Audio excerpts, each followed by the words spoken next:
Papa, mama, mbote na bino, sango malamu yango yo moni na mesa, ba visa kili, wenze ya ba visa nde agence Smart Consulting, bosa na biso confiance na $500 ya pamba, ozo matavion, ozo kende Turquie, tembeza te bino bozo mona, ba visa yango yo etandami, kutu mususu ezoya deja ba visa yango yo, awa tozande na lizi baya ba visa, boya ebele bosa na biso confiance, na $500 ya pamba na Smart Consulting au Kenya Turquie. Bon, nous on va doute, pas douter te. Awa na agence Smart Consulting, ils ont assurance, ils ont rapidité. Ozola na camarade, cousin, ils ont blague tes en d'autres côté, la réalité. On a fait un check doute le roi yo, le check paiement à mon arrangé, on s'est retrouvé dans 2 semaines, j'ai pas papier check vraiment agence Smart Cosmétique. Thomas, talandenge ba visa esi ekwaye belé awa na agence de voyage Smart Consulting na $500 ya pamba. OK, ina yo mboka papaya. Peuple congolais, mbote na bino, tous les cas qui déjà mal liboso, ou la deuxième fois tous les cas lisusu, ba visa yango yo, ya tout visa ya Canada, la fois passée tu vois qu'ils qui pour la Turquie. Les lots yango ils à Canada, $500 ya pamba. Ozo voyager, ozo que le Canada tourne à yo pe ezali. Les Canadiens Smart Consulting, nous en avons pour Willery, $500 ya pamba au voyager. Ok na yo Canada, ok kotanga to ok tourisme. Ozo zela yo boya et belé na $500 ya pamba. Bokei na bino na Canada, merci. Biso to kolembate kolobati. Agence de voyage à l'Okuta bako pakatambangu Smart Consulting bazabana Smart Consulting. Merci Mbote na bino sika bozali d'un seul côté congolais de père et de mère et bande ko nyonso yo bazwa République démocratique du Congo comme seconde patrie pour na bango to pesi bino Mbote. Jeudi 7 juillet 2022 République démocratique du Congo. Héritage ya famille Tshisekedi te, ya famille Kabila te, ya famille Kengo te, ya famille Katumbi te, ya famille Bemba te, ya famille Fayulu te, ya famille Matata te, ya famille Bati te, République démocratique du Congo, héritage ya ba Congolais nyonso. Même ba okutana ba kanisa te ko kota na kata ba parti politique. Même ba toyo na ba na administration publique, bazo comprendre ndenge ni prime ezo pesama. République démocratique du Congo, c'est héritage pour na bino. Même ba médecin ba ke grève iyo ba médecin bazo que les grèves les mois débat mais République démocratique du Congo ça fait héritage pour na bino. Sommet ministre sommet à Luanda oui et ça le marqué sur invitation pays initiative ya président angolais Joao Lorenzo et c'est là qui n'a pas comme mokola lobby parmi ba décision cesser les faits immédiats et pour retrait il y a ba réfugiés oyo bauta na ngambo bazonga na bisika na bango feuille de route moko ekotiama oyo ekosangisa tala ba négociation ko na koluka ndenge nini kimia ezonga na kati ya mboka na biso pe koluka ndenge nini mwa koswana entre Rwanda na RDC sila tozongisa climat ya confiance na ba pays mibale oyo. Est-ce que likambango yango nde tozalaki kozela? Est-ce que likambango ekovandisa kimia? Est-ce qu'il faut ton dimela Kagame tout le coup la Monsanto? Kagame ton dimela le coup la Monsanto. Ndenge nini ba M23 ba kotika ko beta manduki. Aussi longtemps na sommet bango ba salaki te to alaki na pa Kagame. Est-ce que pa Kagame grand frère ba M23 na lobi na ngabongo te. Mutu moko ta service ya ko to na ngona bi pa Kagame grand frère ba M23. Na lobi bongo te na tuni ndenge nini M23 kotika ko beta masasi poto solo na pa Kagame. Likamboana ezali oyo simbi actualité na mboka na biso na mokola lelo. Merci na bino nyonso sika bozali ba congolais bozomona ba extravagant on examiner les mango ba kinois na kofunda ngo na botika na ebisa bino dana ebandeli régie des eaux na izine yango ya Ngalema mutu moko ateki yango mutu moko ateki régie dans ba kati te ba lotir ba kati na yo po vande ko somba kuna soit yo moko milingi zo ko somba ndako 10 mètres ka militaire jour ba ko balukela yo jour wale za mingi mbongo za susu to so kenda na retraite donc ba balukela yo AVC l'état alonga kaka surtout so yo ndo ko kota na terrain na ko lobela yango na émission na biso nazo sala liste ya ba député ya Congo Central ba député nationaux na ko banda ko belela bino leo na ko belela 3 députés nationaux ya Congo Central na biga te ba eli ya Congo Central ba député ya Congo Central ça ba baza ba eli ya Kinshasa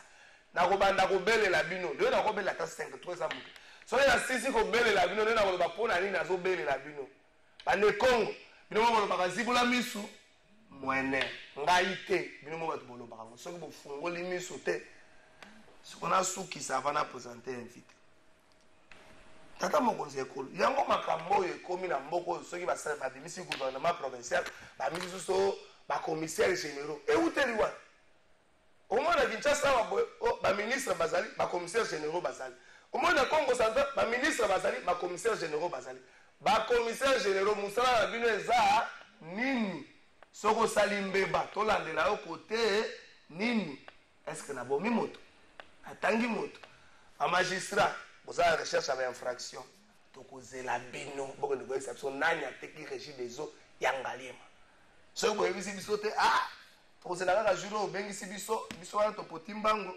nzela wana pe bato bakoma na bango koleka modèle mokolo eza peut-être po na classe bazate bango bato bazoleka na musika bazobelela yo boni yo ndeko nanga Yves Bouya na pesio makasi siko za na prison centrale ya Makala quelle que soit la longueur de la nuit le soleil finit toujours par apparaître okobima wana za na kondima okobima adossier ezebele na émission lelo mosala nini rôle nini église ebongi azala nango na ngonga oyo tosali na ngongo boyoka keno koto ezobeta monaki bachef coutumier batelemaki basali basaki ultimatum na Rwanda pe ultimatum na bango esila monaki bango ya suka bazaki na gare centrale na place de la gare nzamba basopi bakabolaki makasu basaki balobi makambo na bango bakoloba to s'inscrire na logique et bongo église corps de Christ est-ce que c'est que na ngo mutu na mutu évoluer na ndenge na ye ba chef coutumier bazali mbunda mutu na mabele na yeme au moins pour la likambo ya mboka ba chef coutumier basangani na kala ba culte écuménique ezaki mo ebele mikolo ndi ata ba culte écuménique ezate osambo so yosala na place publique et la mingi sur invitation soit il y a bakambi soit il y a homme politique moko est-ce que l'église a pesi mo Congo na makambo wana to pe population da lembi etamboleli ya basali na nzambe yango population ko motala appel ne soge nzembo ande ko ya ko yoka kako nanya luki makambo au tribunal nini tribunal e comme internet ko soit ne comme internet conduite nini église ebongeza nango na ngonga est-ce que ça toi na temps to ka Job avait existé to Job avait fait est-ce que toi na temps to ka existence ya Job ou encore to ka matezo mabiso ke no ndeko keba espace na yo onzamba pesio lokola Congo ko ko céder yango te merci na bino yo sika bozali jeudi 7 août téléphone le bozali ya kofungwa téléphone ezala ya kofunga ba congolais attitude nini église ezala nango Dieu merci Ndombasi merci na ona mosala ozosala un seul invité na plateau na biso ya mokola lelo Bishop Anaclé Tinamo azali mokambi ya communauté des assemblées chrétiennes parole éternelle izwami awa na Kinshasa pe libanda ya République démocratique du Congo Bishop Anaclé Tinamo na pesio mbote papa trésor boni yo pasteur nangolo nzambe kolo azosunga biso tozali avant loba makambo susu boni communauté des assemblées chrétiennes parole éternelle oyo zali mokambi boni santé ya communauté est-ce que bandimi bazo ya rapport après Covid-19 église connaître ba problème bandimi baluki habiter peut-être pour Covid-19 tu croyais que gérer sur le plan spirituel garçon Poutine, le président russe, on dirait à Kitissima Mouké. Même à ta docteur Mouye, Mazan, difficulté, vous savez, les nombres. C'était pasteur avocat. Natuna, ministre intérieur. Abo pekisi biso, tola tababiloko za proche ya tenue militaire na tenue à la police. Okozonga na communiquer moko boyolongola ngo soki makambo ya bitumba esili. O kashine mutalongola ngo te biso moko tozata su kashine te. Police pas qui parle de ça. Pour la bénédiction. Parce que bon pour santé à communauté. Communauté nous César kotambo na ngolo nzambe tozokende malembe ne kola zo sunga biso mais sinon tout le monde va bien. Sinon tout ça bien makambo etambola bien activité auto sala selon ba programme na biso ndenge kola zo mema biso to tambola malamu. Vague me balé simbi bon avant tout quand on a vague particulièrement na Congo mais vague à Covid-19 et bouger qui va limiter belé et on a senti peut-être un refroidissement. Moi flamme moi nekiti la plupart des églises se sont vidées. Comment pensez-vous qu'on remédie dans les Cambons? Bon, qu'on remédier penza to ko kanisa ke omoni il faut savoir s'adapter dans les moments, dans les circonstances. Parce que nous avons un maître à temps et à circonstances. Covid-19 est à période de yé. Nangongango, tu s'adaptes à qui, tu kota qui na yango, tu comme qui bisogno sur les médias, na forme à diffuser des messages et consorts, na YouTube, nenge to kende laki. Moni batu mingi akomaki na facilité wana landa na ekilt na ndaku pa ina ye. Avandi na ye confortablement alandi kilt na ye na ndaku sans pour autant à se déplacer. Moni et côté qui comment il moi habitude mo boy. Tant tozo bima na Covid-19 ango pe to peur de habitude wana te. Moni to tikalita msusu mutu bozole kisa kilt me bochango en direct. Kilt eza en ligne. Moto aibine ke kilt ozana ngo en ligne. Avant peut-être que c'est mais c'est pas du tout bien parce que Bibelobi il est doux et agréable aux frères de demeurer ensemble. Moni communauté, communion wana fraternelle quand tous ensemble, ça fait beaucoup de choses. Même la pensée ensemble et puis na aspect spirituel na biso ba ensemble. Espérons que mais soit il faut qu'on carte à diffusion la culte en ligne pour peut-être ba zonga nan. Bon, Kokata ba diffusion avec qui en ligne, ok, pas nécessairement, mais seulement que toko bana conscientiser, parce que les gens comme sous ceux qui ont ma bête, bobo yango pourquoi. Espérons que batu bakozonga, ikoza malamu mingi pesa. Vague ami balé et bouger et peut réduire flamme ya bandimi, ezali conduite ya basali na nzambe. Na matadi okomona ngo mwa pasi bazotikala na Congo na matadi na pasi mona ke basali na nzambe batangami na makambo mabe na Lubumbashi ndenge moko na Kasai ndenge moko na Goma na Kisangani ndenge moko côté kuna za pasi c'est-à-dire l'homme de Dieu reste respectueux non seulement kaka na bato oyo basangana kanai mais na communauté mobimba. Parce que sur la communauté, nous avons tout les camarades, bête pas mon sang ensemble à Rosanga et respecter. Ce qui est contraire à Kinshasa. La Kinshasa bat tout flamme qui dit pour la conduite à ça ensemble. Début 2000, fin 1990, les gens, la jeunesse s'est référée à l'homme de Dieu. Aujourd'hui, la jeunesse a cessé de se référer à l'homme de Dieu. Parce que la majeure partie des hommes de Dieu qui ont, certes aujourd'hui, de moyens. Parce qu'il faut tout le bango, l'opulence n'est pas passée dans l'ensemble. Cette vie qui laisse croire à certaines pratiques occultes. Il fait rêver. Oui, au nom de la rêve, mais qui laisse croire à certaines pratiques occultes. Pour que tu aies incompatibilité entre la vie moyenne et la communauté, la vie à mon salle l'ensemble. Qui n'est qu'un berger, ou un bongali à kaka, ou yozo utana et tonganaï. Motali écart à vie au lobby nzambe ce gars yo muto zo pesa kuna nzambe to so na buto expliquer biso ndenge no zo pesa kuna na ba niveau mais conduite wana on muto na susciter l'espoir pour na bateau baza venir na mekana comme lokola yi mais so bani ko yoka ba révélation butu moi tongo pokwa réseaux sociaux pe ndenge bamami kela biso yango mwana wana Mark Zuckerberg na ba Facebook nenga komi ko kamba biso awa révélation la révélation kondima ya ba chrétien kinois et kiti ba révélation les azaka na église de réveil on va na boyoki au prêtre moko atomboki na kitambo tanga zo tomboka zo ngola ba bouteille ya masanga et ça presque parce que je parle de l'église corps de Christ. Cette conduite là elembisi kondima ya ba ndenge nini kolongwa na fasa na kotombola susu flamme ezalaki ndenge nini kolongwa mais olobielo moko ke ezakaka eza na église de réveil te natangi pardon je parle de l'église corps de Christ église corps de Christ ouais.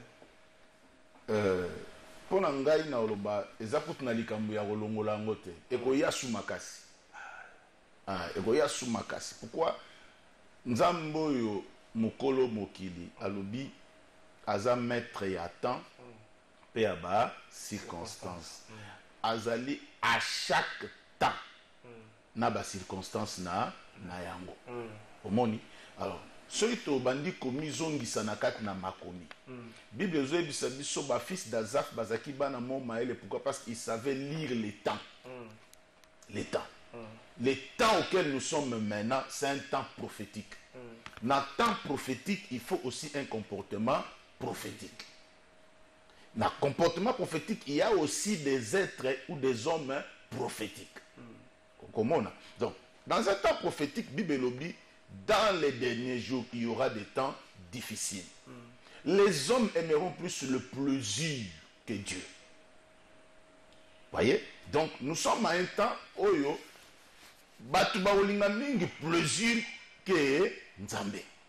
Batu baolinga mingi makambo ko sepelisa bango. Soko zwi vidéo moko ya message au sur évangélisation, sur le retour de Jésus au tiens on a les réseaux sociaux et on a dévié tant que tu vis moko mais soit vidéo tout il faut tout kaka ya sextape tiens au monde comment est-ce que tout le monde devait voir ça c'est le temps actuel au monde alors nabata oyo toza tout ce qu'il faut savoir circonscrire les temps dans la vérité et la vérité c'est la parole de Dieu. Nous devons dire ce qui est vrai nabatan oyo makambo parce que Bible même dit que dans les jours derniers l'amour du plus grand nombre se refroidira. Pourquoi ni ne kolembisa bolingo batu mingi na Nzambe c'est parce que l'iniquité se sera accrue. Mabe ekokola.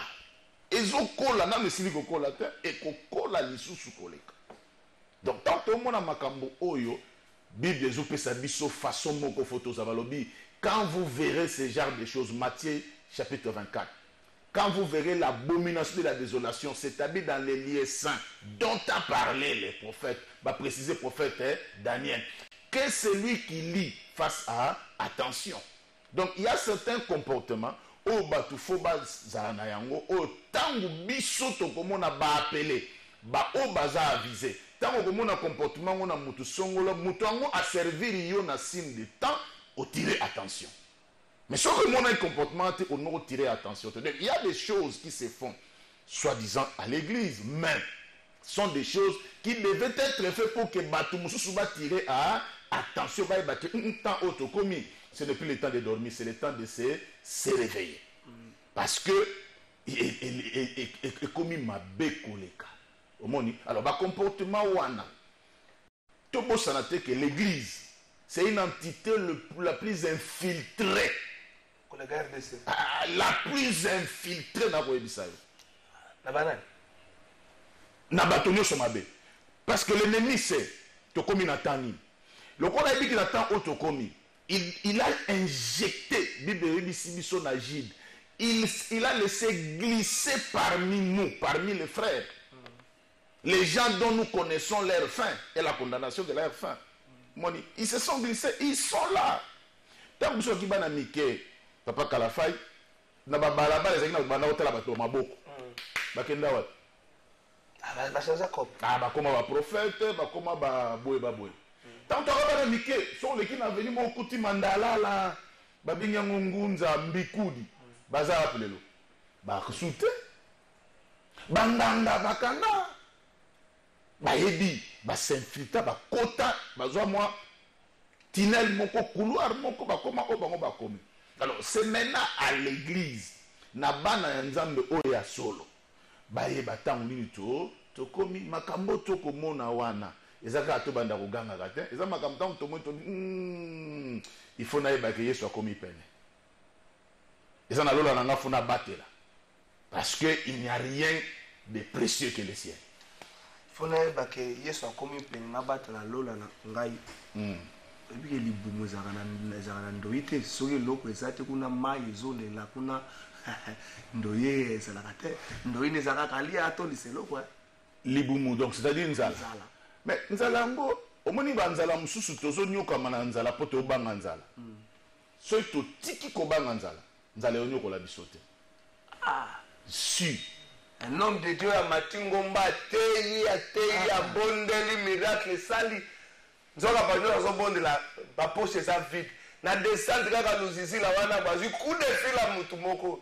mutu azali na bapratique papa yakozwa mwa $100 mwa $200 ekepesami abi nzambe azosala nzoka azomeme na libunga na suka vide otikala kaka oyebi so olingo comprendre bango bapaster oyo bakoti bakambaka mingi na lingala te baka mingi na lingala te batiaka nzambe boteyaka na lingala je vous encourage bolongola complexe à français bolongola complexe basala ba français pe na en fait je veux revoir cours na nga linguistique ya Jean 1 à GD na revoir on a la bonne expression de ça la loba il faut convaincre you à un certain moment matin moi j'aime l'église et c'est ka batu ba tout na ba question un moment matin ça quoi est-ce que les kambango eza ya ngai eza ni ça va mais yeso ka lobika à convaincre you nzoka nazo mema oti bozokota ozokota kote ko se retrouver boy si je savais parce que tu vois la période de vacances Kinshasa 2000 2001 2002 avant tout comme en 2010 vacances zali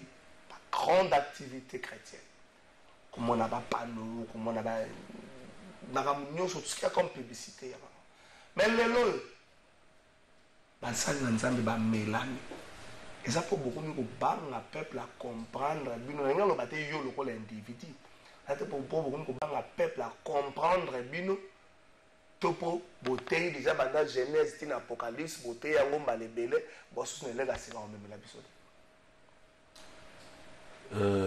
côté malebele même pas parce que du jour au jour à chaque jour suffit sa peine donc mokona mokolezana ba posa na ngo et puis na makambu na ngo moi tant to komi ezana ba stratégie pe mususu ya évangélisation to otikala kaka na ba forme moko te ta biso to bandi makambo ba église biso oti bato na ba groupe de prière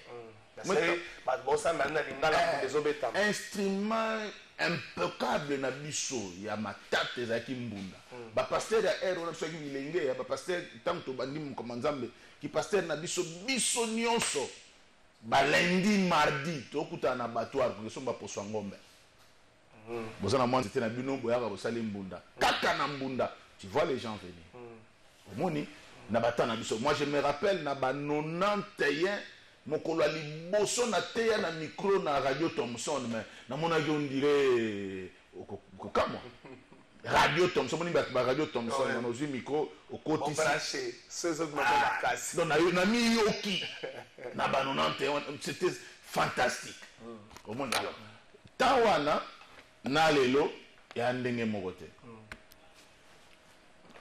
notamment la campagne d'évangélisation salama ba cause des salama mais c'est parce que makambo eko salama na yango mais tango mususu o toko zelelaka na ndenge biso to kanisa to monela yango te tozo mona mais sinon le travail c'est fait il y a des travail des fois des fonds de bouche à l'oreille que les enfants de Dieu et les hommes de Dieu sont en train de faire au quoi kondimate ba stratégie eza ebeto otika la kara na façon mon côté ya ko sa to bino non ka campagne non eza na ba oyo ba bengami na lolenge wana pe bazo continuer ko sala yango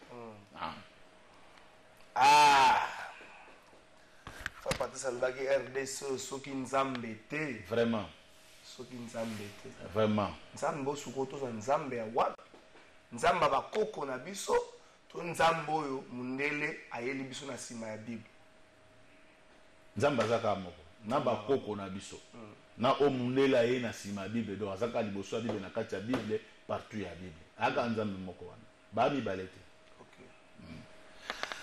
Que doit faire l'église corps du Christ Nangongo, Tozalango, les pays agressés, c'est vrai, la diplomatie au Salamusa Nango, FRDC au Salamusa Nango, mais l'église corps du Christ et ça là, nini Nangongo, Tozalango. On aime beaucoup à Bakambuto Lovela, attends un message en déco depuis Angola. De Kongai, Kalon Timbu, Congo RTV Angola, Papa Awan Angola, na Bakongolais, na Zolobela, na Mokozi Bazola Bango solution pour l'ambassadeur Awa Azalaka. Je sais pas, peut-être comment langue en français, na comprendre ma malamu lingala na yo na habité eza lingala ngezo kota ba mo portugais moi na comprendre yo peut-être ma malamu tende ko ngai ndeko Carlos depuis Angola comment langue na français. Bonjour plateau de vérité oyo olobaka vérité sœur Christelle Gambela asali bosoni asambusi ndeko magambwana na okota magambwana te bolimbisanga mutu tango ye moka osala makambo na ye bolongolanga na kati ya makambo na bino toke na régie tota la rencontre ya lobi la phase diplomatique mpongo tozonga toyoka la phase spirituelle eza nini est-ce que nzambe alobi likambo ayebisi na basali na nzambe akoya koyebisa yango kulutu na nga moko boye yakoyeba te chef de tokutela biso mibale nakoyebi biso bato baza te biso mibale baprofesseur mboka efo pasitwaka pa tokende na régie baprofesseur mboka efo bimaka yo na chef de l'état toyekobima nango dans l'ensemble bato basepeli. Cela dépend ndenge nzambe alobela ndenge nzambe alobelaka na malobe na elobeli ya nzambe eza na makambo mosusu balobaka ngo en public epe na makambo mosusu okoloba en public te koyokanisa nzambe aa na posa alobela serviteur na ye Jérémie mayebisi ye va dans la maison de potier. Ça voulait dire là où tu es, la position que tu occupes, je ne peux pas te dire certaines choses, change de position, va dans la maison du potier, là je te parlerai. Mais Dieu avait tout son message avec ma kamne fois le bas. Mamoni a na wolo belongo te. Donc ma kamne so lo ba ngone ne sikanyon sauté. OK. Ma kamne so lo ba ngone sikanyon sauté. Rôle ni l'église a joué na Ngongo mais message ni basali na nzambe ba ko lobela ba dirigeant na Ngongo. Mais surtout ça aussi message ni ezazaka yo nzamba poni tango la la kina lota nzamba no mega yo nzamba ebisaka yo muto kotika la yo muto zambo. Tokena nisi.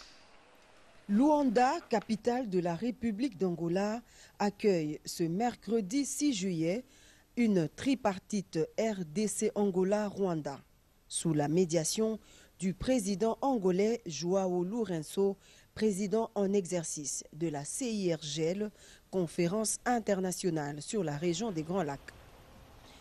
Le chef de l'État Félix-Antoine Tshisekedi Tshilombo est arrivé en début de soirée dans la capitale angolaise, accueilli sur le tarmac par un comité restreint composé des officiels des deux pays. C'est à l'initiative du président Joao Lourenço, mandaté par l'Union africaine, que Paul Kagame et Félix-Antoine Tshisekedi Tshilombo vont se rendre dans un mini-sommet pour faire baisser la tension entre les deux pays voisins.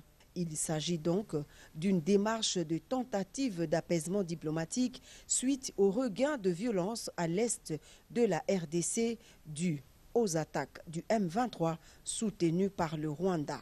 Cependant, il est à noter que la République démocratique du Congo ne se trouve en aucune manière dans une logique de négociation avec le groupe terroriste M23, mais il s'agit plutôt d'une démarche sous-régionale enclenchée par l'Union africaine. La dernière visite du président Tshisekedi le 14 juin dernier à Luanda s'inscrivait dans le même cadre, d'autant plus que le chef de l'État congolais a toujours mené en parallèle l'approche diplomatique et la défense du territoire par les FARDC. Ce sommet prévoit deux bilatérales entre Lourenço Tshisekedi et Lourenço Kagame, suivi d'une tripartite entre les trois chefs d'État ce mercredi 6 juillet. Le président de la République Félix-Antoine Tshisekedi Tshilombo est accompagné du vice-premier ministre, ministre des Affaires étrangères Christophe Lutundula et de son mandataire spécial,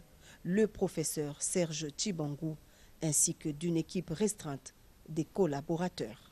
Zonga. Allô? Zonga. Naza en pleine émission. Merci, wana boti kota la chef d'État en Angola. Bishop Anakle, attitude de nini, église azala nango na Congo tout ça, agressé.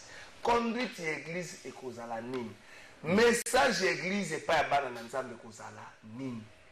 On ne sent peut-être pas l'église, on sent des particuliers. Sur une église d'initiative, donc soit un homme public ailleurs, tu es un homme politique ailleurs habité. Peut-être que je suis chrétien dans cette église, activité d'angaï, même la sensibilisation, même la soutien FARDC, et ça, le man église. Mais quelle est la conduite de l'église en ce moment? Conduite de l'église, Natango, il faut tout circonscrire le moment où on est au Zoloba. Le moment où il y a un moment d'agression. Quand le moment d'agression, l'église faisait l'autre déjà, on a évité de continuer à l'agression, Tito Mona Makambu, Kuna et Sila. Mais l'aspect diplomatique, bah agression ndenge wanate. Alors, ce qui est en réalité agression, conduite à l'église, tout le bâtiment l'église est ça, l'église est ça là. Le 25 awa, dans le stade, le pasteur, on a prié pour FARDC, soutien à FARDC. Avant le 26, biso to aki na communauté na biso, le 19, on a prié pour le FARDC. Nous devons dire la vérité au peuple. La vérité, ça dit quoi? La vérité, il y a que beaucoup de gens agressé. Nous devons nous comporter de telle manière. Nalikambatali agressé, c'est-à-dire bazana posa bazo mabele na biso, basedaga mabele te o eza ya bino. O eza ya biso, o bakoko batike la biso, nzamba pesi biso, il faut te protéger. Donc on attend o toza. L'église doit savoir dire la vérité. Mais nous devons aussi nuancer, pas nuancer, pas mélanger. La vérité doit rester la vérité dans l'intelligence et la sagesse. Parce qu'il y a certaines vérités, si vous ne les cadrez pas bien, cette même vérité peut vous tuer. On en a beaucoup de preuves.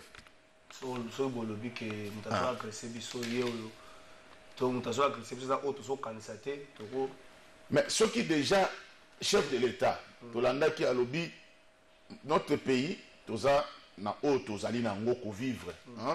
To moni activiste à droite de l'homme batebele bazoloba homme politique bakotalisa que M23 nasimana e Rwanda et Nikoloba donc on a agressé biso et za Rwanda. Alors ceux qui Rwanda ont agressé biso, si les choses sont comme telles, mais tous on appelle la Bible kasi Bible les autres les biso une photo za relate na bata boye agression biso nyonso natan o to na posa prophétie à Jérémie, to na posa non ya prophétie ya Isaïe, to na posa batloko ba Gédéon, to na posa batloko ba Moïse, to telema to sima manduki to ba robunda bato ba ko bunda nzamba pesa ki Israël a pesi bango kana ba vanda ka te ba koti ba vanda kana ba bunda ki ba zo ba garder territoire na mon abiso ba pesi biso ko me photo bunda poto batela ngo et lelo Israël e bunda pour na batela mabele na bango. Il y a pas de pression, on n'a jamais été à l'aise que chez soi.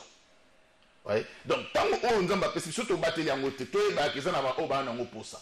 Alors na ngonga oyo conduite na biso façon na biso l'église doit dire la vérité to bundela mboka ko bundela mboka e ama bete atamuke.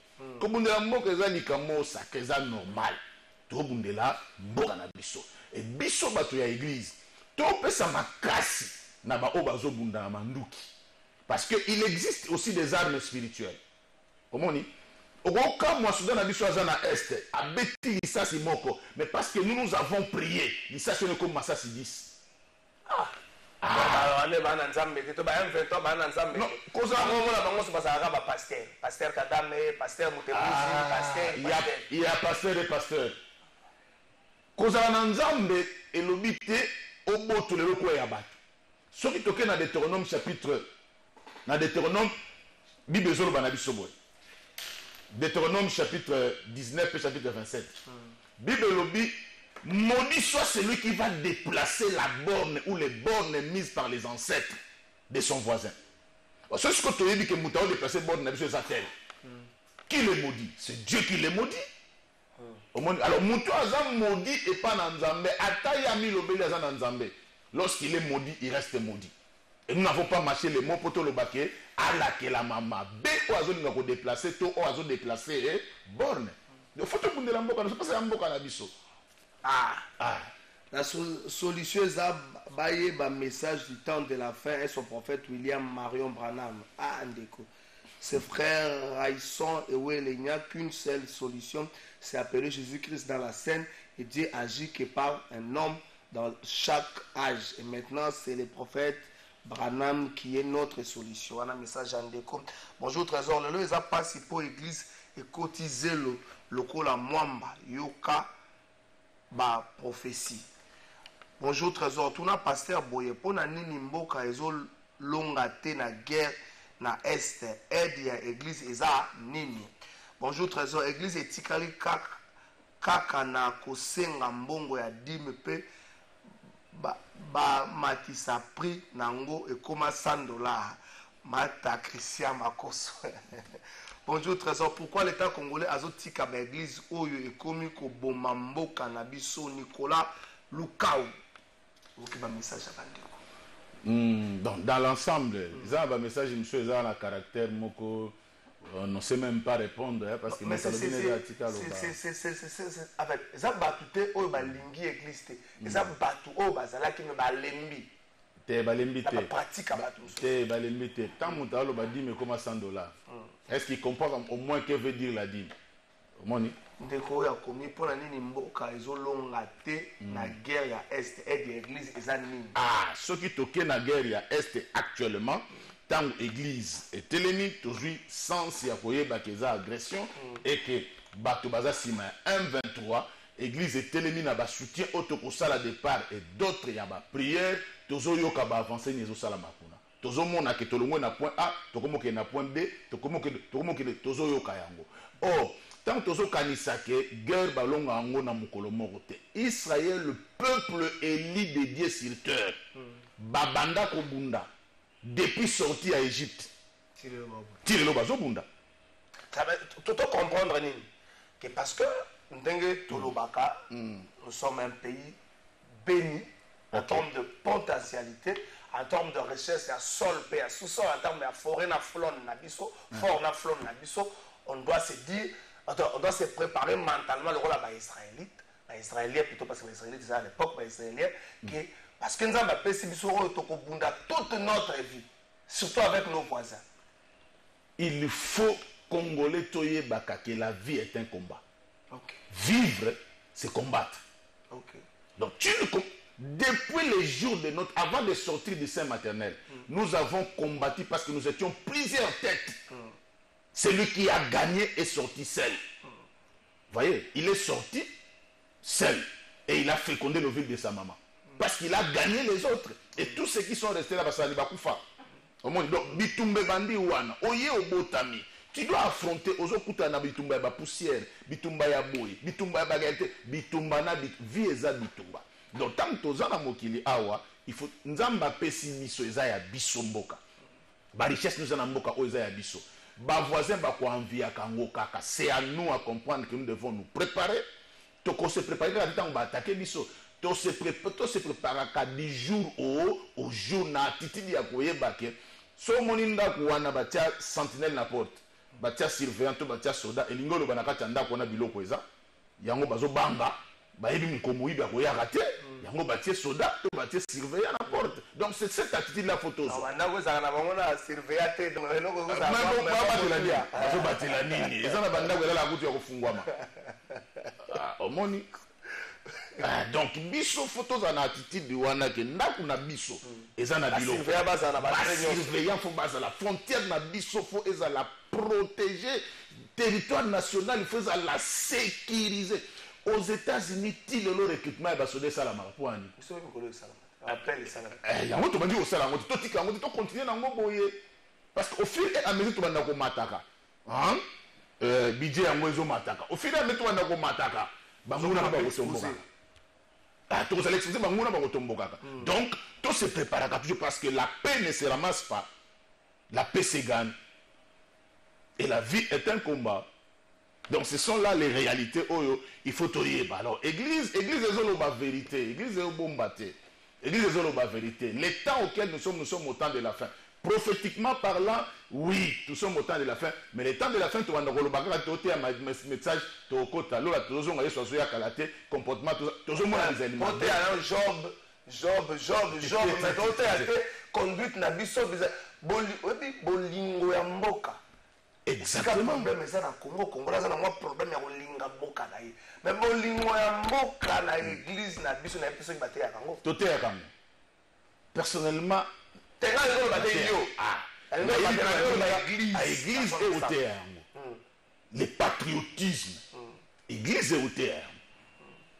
Le problème est que nous n'avons pas de débit. L'église est domaine où ils ont infiltré, ils ont abattu. Parce que tout le monde n'est pas appelé à prêcher, n'est pas appelé à parler de la part de Dieu. Mais ils ont moutou, d'autres ont l'otaki. Ils ont moutou, makanisina kanisaki. Il fait ça et il appelle ça église. Et notre peuple aussi aime suivre les aventuriers que les personnes sérieuses. Donc, genre, il y a peuple nabiso pe tozanango. Peuple la royaume banengeni mutu moye alobi makambo na yo. Makambo ya yo le kana 2000 soki 2008 alobi yango lelo alobi likambo okuta na ngwa pe 3 mois. Rolanda et. Te Rolanda te papa trésor. Nengi tozana yo boye. Hein? Te dire que mutasala ka yo réussir tes tel. Ce que tourner mutuno bien on comprend que na olukelo bitumba na mutuana au salaire rotin. So na tant on a capable ko yebiso mutasala ko mabena na komi capable ko détecter ennemi na yo nesika vandi. C'est que naza na makoki ko détruire ennemi na yo. Oh yo zana ngo poseza que ton ennemi devienne faible par rapport à toi. OK. Ce n'est pas que tu saches qui est ton ennemi. Ah bah le combat est facile lorsqu'on connaît son adversaire. Mais lorsqu'on connaît qu'on a la capacité de combattre son de faire face à l'adversaire na ye. Mais ce qu'on a makoki te à faire face notre peuple la population actuelle, les gens, entre parenthèses, qui se disent chrétiens, ne sont pas encore bien enseignés. Ne sont pas bien enseignés. Les gens, enseignement, ils ont un bateau balinyango. Bible lobby, puisque tu as rejeté la connaissance, je te rejetterai. La connaissance expose. Il y a des gens qui doivent chercher aussi à entendre. Vous connaîtrez la vérité et la vérité vous affranchira. Donc, il faut d'abord connaître la vérité. Là où il y a la vérité, il faut y aller. Mais ça, makamunzamba royara rotike lote, yo pofo kino lukam. Aïe. Et ça, na mutafai na inanda, et na mutao se pela azo zappe, balobi tokomi na temps, oh, bana posa koyoka makambo se pesa matoi na bango. Bana posa komona makambo ça la plaisir na vie nae, parce qu'ils aiment le plaisir. Voyez? Alors, ceux qui moutoient se distinguer dans le wana, moi j'ai besoin de la vérité. Des types de nichés.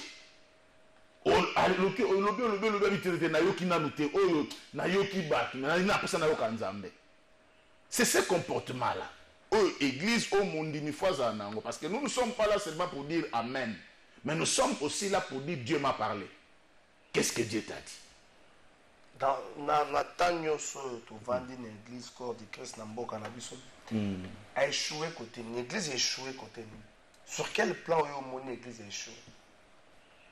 Naza na plan ya ko qualité pour koloba église échouée out to église réussir out mais seulement ce que je peux dire par rapport il y a bisoto qui est dans l'église parce qu'on parle de l'église corps de Christ. L'église corps de Christ n'échoue pas. L'église corps de Christ a sa mission. Il a commencé à la Pentecôte et il va jusqu'à l'enlèvement. Au monde, donc personne ne va changer ses calendriers, ses programmes de Dieu. Mais sinon, nabiso nabasens nabiso ya okende koloba. Nous devons nous regarder en face et se dire, quelqu'un qui a fait 5 ans na campus, ton a IPEN, il vous sort licencié. Et celui qui a fait 5 ans à l'église, il sort qui? Parce que tous sont des enseignements. Ah non, pas qu'à terre. Il y a des gens qui vous viennent là, depuis Azala Nengaza, Azanegaka, bon. Il vient à compte goutte.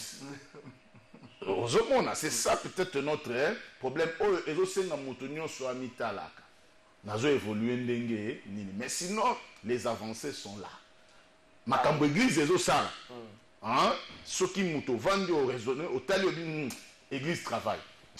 On a code sa cordon Gilbert ou Makao c'est terre na. Tant l'église tant que banda ko terre na mbunda. C'est là ba muzaidi na bala, ba terre na mbunda. Nzemba nzambe bazoyemba likambo na tango nango ndio makambo pe na église là bien.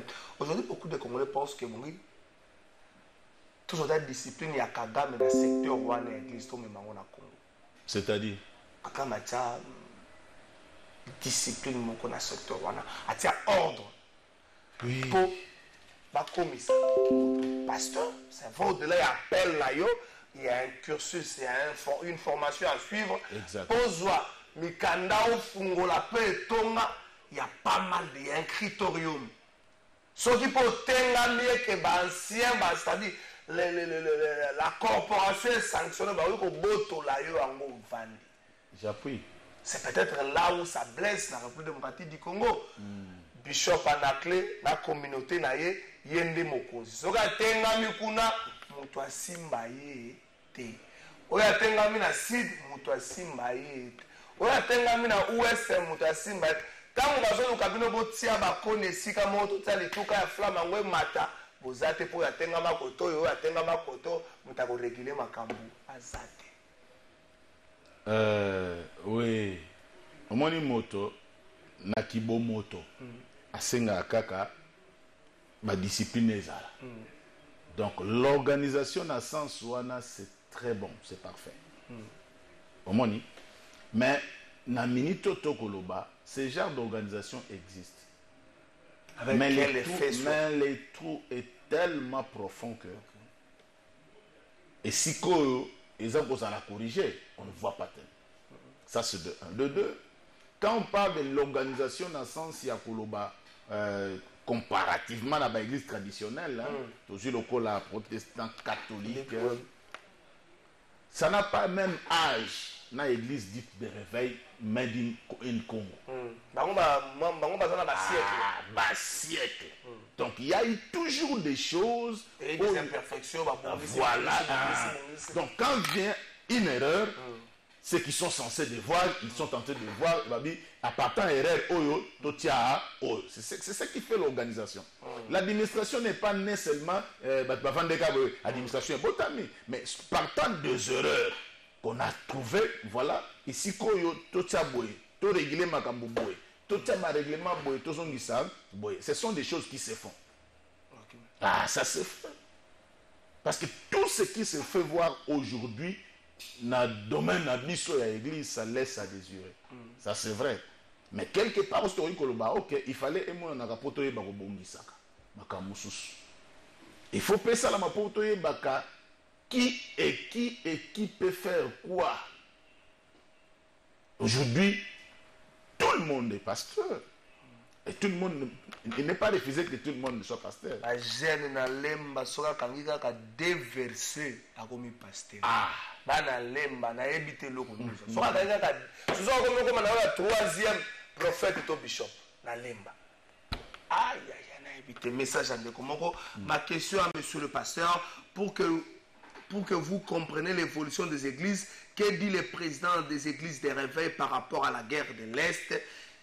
Il s'est impliqué farouchement pour imposer Kadima à la CENI. Retournant, sur la comprendre. Vous avez une organisation, au domaine de la RSC.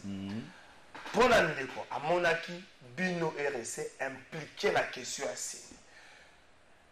Ce n'est pas le même niveau d'implication sur mon Bino dans les Cambodges, guerre à l'Est. Message de quoi toute une question quand on a l'église de réveil. Ce total église de réveil. Mais l'église de réveil tout organisé le 25 ans, le 25 juin. Le 25 juin, on était au stade. Et martyr. Alingi, président et l'église de réveil à l'Obanini en privé ou en particulier par rapport à ça. Parce qu'il a donné son message soutien au phare décédant. Bissonionso. Simaya Fardese, Simaya Mokondia, Yamoka, parce que c'est lui le commandant suprême. Donc, pour soutenir, tu as pour ça tout le monde bitumba. Tu peux ça makasi na Fardese. C'était là le message. Et chacun pouvait relayer le message dans la communauté. C'est ce qui se fait. Et nous avons même anticipé avant qu'on soit au stade. Nous en avons fait. Donc, Nayokite, tant que nous avons na l'église de réveil, après Misangai communiqué même officiel, il y a ma confession mususu oye lekaki. Et c'est ma banda yonga mo pe na assistant na moko ma banda yonga kala kitunga ku te tia mana wa sans frais tia makala. Ah, dans sens il y a contribution mais tout ce qui se fait au stade de Mbongo Kembeki non? Ah mais bino be boko sa pe boy na communauté na yo Mbongo ya dimanche ma bonza dimanche chaturo e kena ngwa. Tu dans la première zone de défense, et pourquoi tu as trop égoïste. Si les gens savaient ce que les pasteurs font comme sacrifice, sacrifice spirituel, Même Même pas. Yo yebi oza témoin ba makambo ebele peut-être que parce que yo tuna mituna mais oyebi na personne na biso quel genre ba sacrifice biso sala. Oh, prendre les gens aux bango au pesi bango vie à kotanga classe au fouter bango ba minerval puis aux de la vie na bango c'est pas moi. Ya mokete. Tout ça les gens ne voient pas. Que aux bana moko otangisa bango classe. Aux bana moko tu na formation base wa sans sa vie. Ba pas mon raonate mais nous on les fait. Na komboni na kombo ya église. Ah. Ok, malé na suka Maurice Zigandou directeur à programme à Congo. Pour bon c'est l'angai l'état qui n'attend ma question batou élément ya ministre PST na province orientale, au pesinga élément ministre, au pesinga ba député ami balé. Vous savez qu'à condamner dans les 3 minutes. Bonjour de votre trésor. Les l'église est comme une daku. Il y a soni pour na bakambi nango bakomi musika na nzambe deli makoso.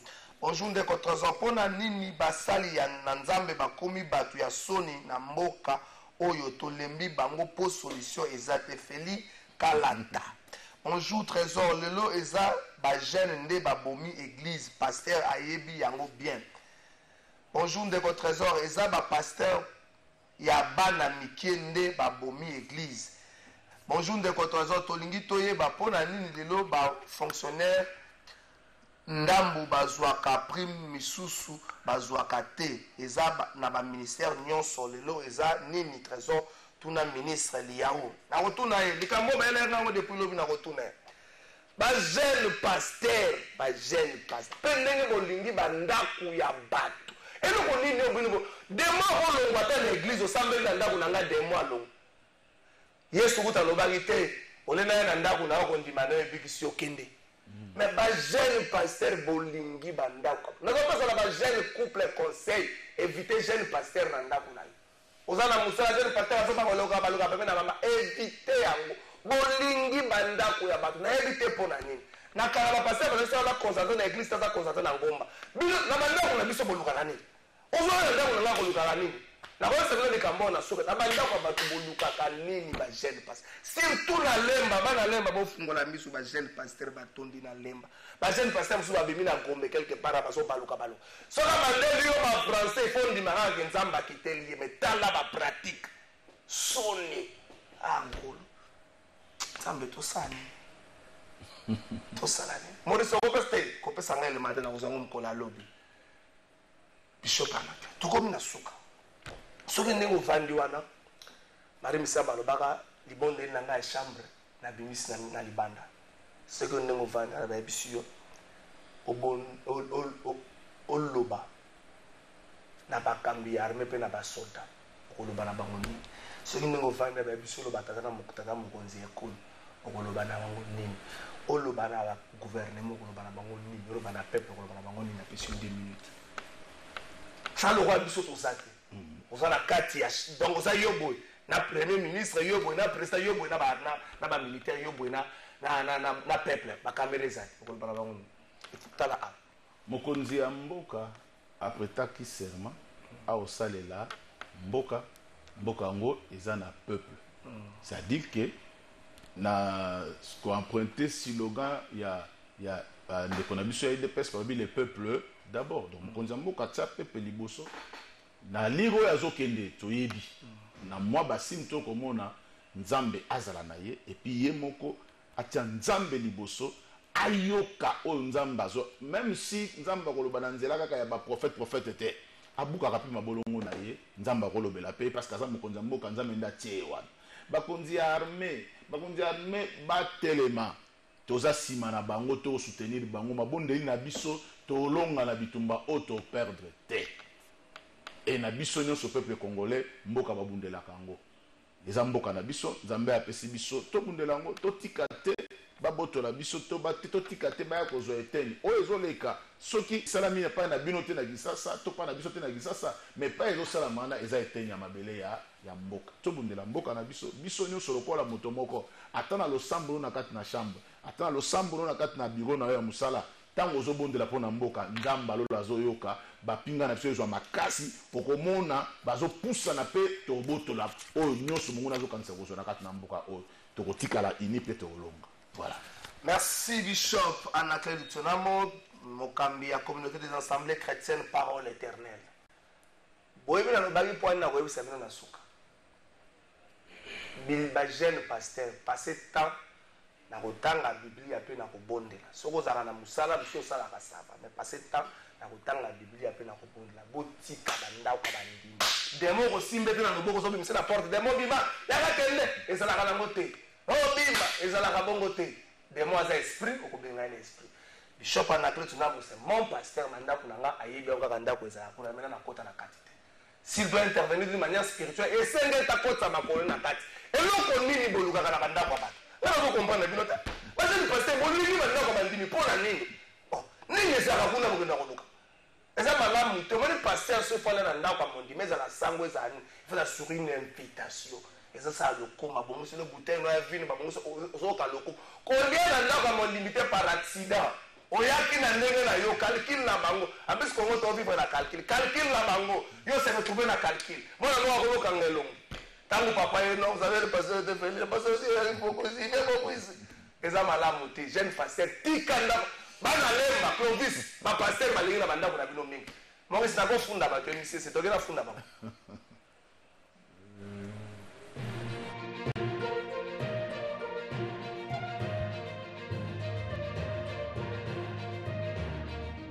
la funda sikoba tama mokonzi ekolo ofundo na bato bafunda lelo population de Sengia na mutu azwi jouer na ye azwi nini na ye ntango papa koma kotu na situation ya famille mwana oyo afundaka bato nana se présente lokola mwana wana bandiko mesepela nazofunda bato misato moto ya liboso nazofunda ministre ya tourisme président de la république ministre ya tourisme awutaki semaine touristique na Lualaba. Il semblerait que Mbongo Bimaï kuna pour la semaine on a 3 millions. Il semblerait na confirmer le côté que Mbongo Bimaï kuna 3 millions. Merci tata mon conseil kolo moi no afunda katwaye. Tata mon conseil kolo ko funda lelo. Ezali pasi ya ba congolais belé en particulier ba kinois. Tata mon conseil kolo ba teki lopango ya régie des hommes ngaliema sika izine zalaka. Ezika izini ya régie des hommes ngaliema zalaka ba teki yango. Tata mon conseil kolo na ndenge ba teki yango tika lo mona jamais coopérer muta baluka te. Ezaka ba puissant. Ndenge teka bibo tata mon conseil kolo nazoloba. Soki eza bata régime oyo eza bata régime elekaki jamais moto akasavubu ya 60 ans ya koteka yango soki eza bata régime akabila te eza bata régime na yo tata mokonzi ekolo bango nde bateki lopango ya régie des eaux conséquence yango usine wana ekomi na risque ya ngalieba awa mpe bakati eza mapango tokoya koseretrouve boye mai eza te usine apesaka 5 combine mai kofunda ya mibale tata mokonzi ekolo hotel de ville afutaka mbongo ya loyer te loyer ya bato na avenue province numéro 12 esika ba ministère na ezalaka batia ba bureau kuna ministre ya finance kwa kuna je crois que 500 000 pe bungaki kuna mais 260 000 dollars ya bato ya nyongo afutaka yango te awa balobi babimisa ye badeguerpir ye tata mokonzi ekolo peuple azotuna est ce que général kasoka akoexécute déguerpissement wana bakoyebisa likambo ya hiérarchie kofunda lelo esuki yango